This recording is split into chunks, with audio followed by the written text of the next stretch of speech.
Praise the Lord. 2 രാജാക്കന്മാരുടെ പുസ്തകം 1-ാം അധ്യായം 1 മുതൽ 18 വരെയുള്ള തിരുവചനങ്ങൾ. ആഹാബ് മരിച്ച ശേഷം മോവാബ്യർ ഇസ്രായേലിനോട് മത്സരിച്ചു. അഹസ്യാബ് ശമര്യയിലെ തൻ്റെ മാളികയുടെ കിളിവാതിൽ കൂടി വീണ് ദീനം പിടിച്ചു. അവൻ ദൂതന്മാരെ അയച്ചു, ഈ ദീനന്മാർ എനിക്ക് സൗഖ്യം വരുമോ എന്ന് എക്രോനിലെ ദേവനായ ബാൽ സെബൂബിനോട് ചെന്ന് ചോദിപ്പിനെന്ന് അവരോട് കൽപ്പിച്ചു. എന്നാൽ യഹോവയുടെ ദൂതൻ തിശ്ബ്യനായ ഏലിയാവോട് കൽപ്പിച്ചത്, നീ എഴുന്നേറ്റ് ശമര്യ രാജാവിൻ്റെ ദൂതന്മാരെ എതിരേറ്റ് ചെന്നവരോട്, ഇസ്രായേലിൽ ദൈവമില്ലാഞ്ഞിട്ടോ നിങ്ങൾ എക്രോനിലെ ദേവനായ ബാൽ സെബൂബിനോട് അരുളപ്പാട് ചോദിപ്പാൻ പോകുന്നത്?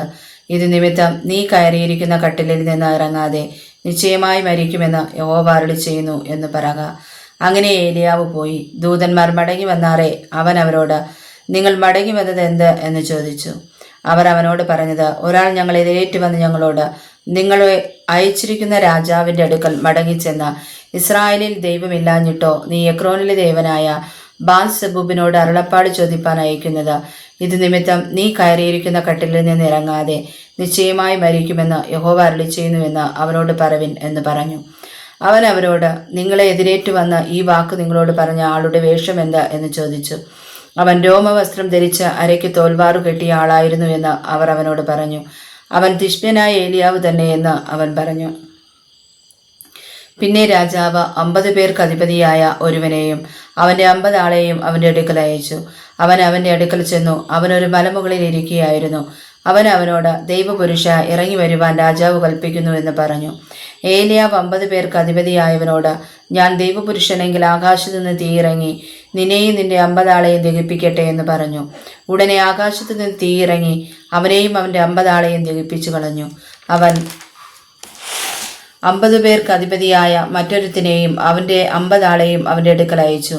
അവനും അവനോട്, ദൈവപുരുഷ, വേഗത്തിൽ ഇറങ്ങി വരുവാൻ രാജാവ് കൽപ്പിക്കുന്നു എന്ന് പറഞ്ഞു. ഏലിയാവ് അവനോട്, ഞാൻ ദൈവപുരുഷനെങ്കിൽ ആകാശത്ത് നിന്ന് തീയിറങ്ങി നിന്നെയും നിന്റെ 50 ആളെയും ദഹിപ്പിക്കട്ടെ എന്ന് ഉത്തരം പറഞ്ഞു.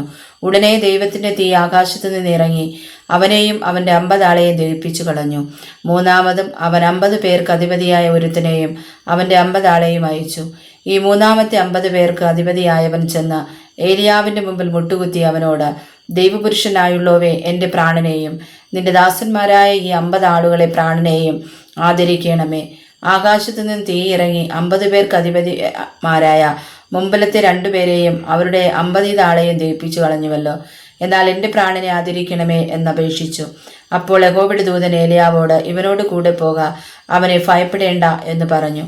അങ്ങനെ അവൻ എഴുന്നേറ്റ് അവനോട് കൂടെ രാജാവിൻ്റെ അടുക്കൽ ചെന്നു.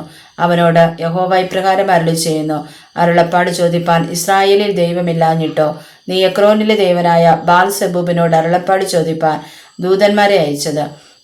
ഇത് നിമിത്തം നീ കയറിയിരിക്കുന്ന കട്ടിലിൽ നിന്ന് ഇറങ്ങാതെ നിശ്ചയമായി മരിക്കും. ഏലിയാവ് പറഞ്ഞ യഹോവയുടെ വചനപ്രകാരം തന്നെ അവൻ മരിച്ചുപോയി. അവന് മകനില്ലായിക കൊണ്ട് അവനു പകരം യഹോരാം യഹൂദാ രാജാവായ യഹോശാഫാത്തിന്റെ മകനായ യഹോരാമിൻ്റെ 2-ാം ആണ്ടിൽ രാജാവായി. അഹസ്യാബ് ചെയ്ത മറ്റുള്ള വൃത്താന്തങ്ങൾ ഇസ്രായേൽ രാജാക്കന്മാരുടെ വൃത്താന്ത പുസ്തകത്തിൽ എഴുതിയിരിക്കുന്നുവല്ലോ. വായിച്ചതായ തിരുവചനങ്ങളാൽ പരിശുദ്ധനായ ദൈവം നമ്മെ സമർത്ഥമായി അനുഗ്രഹിക്കുമാറാകട്ടെ. ആമേൻ.